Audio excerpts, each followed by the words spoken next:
এর মাধ্যমে সব কমার্শিয়াল ব্যাংকের মাধ্যমেই এই কার্যক্রমগুলো চলবে।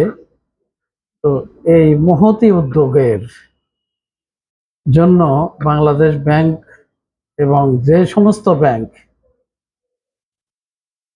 এই জাতীয় কর্মসূচি করছেন, সকল ব্যাংক এবং এই উদ্যোগের সঙ্গে যারা সংশ্লিষ্ট সকলকে আমি আন্তরিকভাবে কৃতজ্ঞতা প্রকাশ করছি, ধন্যবাদ দিচ্ছি। সবার প্রতি সালাম, আসসালামু আলাইকুম। এখানে উদ্যোক্তাদের উন্নয়ন বিষয়ক প্রশিক্ষণ দেওয়া হচ্ছে। তো এই প্রশিক্ষণ এইটা কিন্তু অত্যন্ত একটি প্রয়োজনীয় শিক্ষা, যে শিক্ষার দ্বারা আমরা যা অর্জন করব সেই অর্জনের দ্বারা আমাদেরই ইহকালীন কল্যাণ হবে এবং পরকালীন কল্যাণ হবে। কারণ আমরা দুনিয়াতে আসছি পরপারের পাথেয় সংগ্রহের জন্য।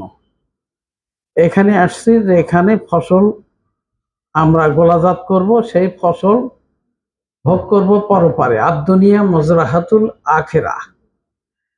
তো এই জিনিসটাই যদি আমরা মনে প্রাণে অন্তর আত্মায় বদ্ধমূল থাকতাম, তাহলে আপনার দুর্নীতি বাবদ এত ব্যয়, পুলিশ বাবদ ব্যয়, গার্ড বাবদ ব্যয়, আদালত বাবদ ব্যয়, এগুলো অনেক কমে যেত, এগুলোর দরকার হতো না।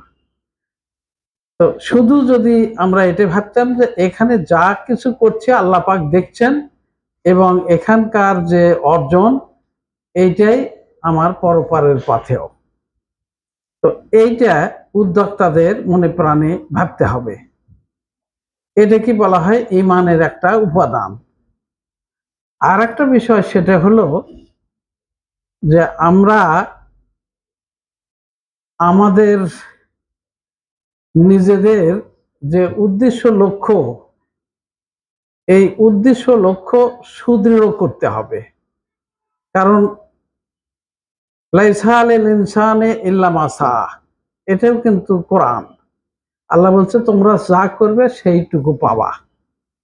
আর আমরা বলতেছি না তুমি আল্লাহ কি জানো, আমরা করব কম পাবো বেশি, অনেক পাইতে চাই। যতটুকু করব আমরা ততটুকু পাবো, এটা হলো সৃষ্টিকর্তার কথা। কিন্তু আমরা কম করব বেশি পাইতে চাই। এখানে প্রশিক্ষণ হচ্ছে, বেঙ্গল কমার্স ব্যাংক অত্যন্ত অগ্রণী হয়ে এই প্রশিক্ষণ দিচ্ছে।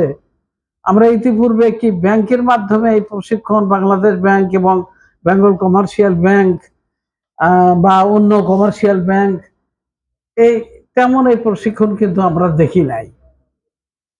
আমরা কিছু দেখেছি ইসলামী ব্যাংকের ওই আরডিপি প্রোগ্রামে এরকমের ক্ষুদ্র ঋণ দিত, তাদের প্রশিক্ষণ হতো, সেখানে মাঝে মাঝে আমিও যাইতাম। তো এইটা খুবই কম, ব্যতিক্রম ভাবে। আর এইটা বাংলাদেশ ব্যাংকের সম্মানিত ইডি মহোদয় জানালেন, সম্মানিত কর্মকর্তা জানালেন যে এইটা ব্যাপক হবে। আর আমরা সরকারের বাজেট থেকেও দেখেছি যে সরকার তৃণমূলকে এম্পাওয়ারমেন্ট করার লক্ষ্যে বাজেটের একটা বড় ইমপ্রেশন আছে যে উদ্যোক্তাদের যুব জনগোষ্ঠীকে কর্মসংস্থান দেওয়া, তাদের কাজকে বড় করা। কারণ উদ্যোক্তা আর আত্মকর্মসংস্থান কিন্তু একটু পার্থক্য। উদ্যোক্তারা ওই উদ্যোগে শুধু নিজেই কাজ করবে না, নিজের পরিবার এবং অন্য পরিবারেরও 2-4 জন কমপক্ষে আসবে, তার নাম উদ্যোক্তা। নচেত ওটার নাম হতো আত্মকর্মসংস্থান, মানে আমি করি আমি খাই, অন্য কোনো পরিবারের সরাসরি কোনো সুবিধা হয় না, অন্য কেউ চাকরি পায় না। আর উদ্যোগ হলে আমার কর্মসংস্থানও হবে আর অন্যদেরও একটা চাকরি কর্মসংস্থান হবে। এটা উদ্যোগের মূল আলামত। যেমন আমরা টিএমএসএস একদম ক্ষুদ্র থেকে, জিরো থেকে আস্তে আস্তে আমরা আত্মকর্মসংস্থান ছিলাম। আস্তে আস্তে বিভিন্ন উদ্যোগ করা হয়েছে। যেমন আপনারা অনেকেই দেখেছেন, বিশেষ করে আমার প্রিয় উদ্যোক্তাগণ, মহিলাগণ, যে আমাদের বর্তমানে মমইন পাঁচতারা হোটেল, এটা কিন্তু উত্তরবঙ্গে একমাত্র পাঁচতারা হোটেল, আর নাই। তারপরে আমরা বায়োমলিকুলার ল্যাব করেছি, এটা একটা বড় উদ্যোগ, অনেক টাকা ব্যয় হয়েছে সেখানে। তো এটা অস্ট্রেলিয়ান গভর্নমেন্ট এবং আমরা রোটারি ফাউন্ডেশন সম্মিলিতভাবে, এটা গোটা বাংলাদেশের কোথাও নাই। তো এই আস্তে আস্তে ছোট ছোট কাজ করতে করতে সাহসের জন্ম হয়, সেই সাহস দিয়ে বড় বড় কাজ করা হয়। তাহলে উদ্যোক্তার সাহস লাগে, আর সাহস থাকতে গেলে সততা থাকতে হয়, সততার উপর দাঁড়িয়ে সাহস করতে হয়। আর যারা সততার উপর না দাঁড়িয়ে সাহস করে তাদেরকে সন্ত্রাসী বলে। সততা নাই, সাহস আছে, তা হবে না। সততার উপর দাঁড়িয়ে সাহস করতে হবে।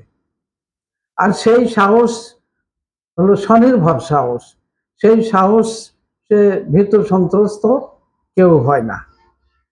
তো এখানে এই যে উদ্যোক্তাদেরকে ট্রেনিং দেওয়া হবে, এই যে কাজটা, এই কাজকে কত বড় গুরুত্ব দিলে বাংলাদেশ ব্যাংকের ঢাকা কেন্দ্র থেকে আসছেন এবং এখানকার কর্মকর্তারা, বেঙ্গল কমার্স ব্যাংক, তারা তাদের এমডি মহোদয় আসছেন, পথে আছেন, তারা আসবেন, আসতেছেন এবং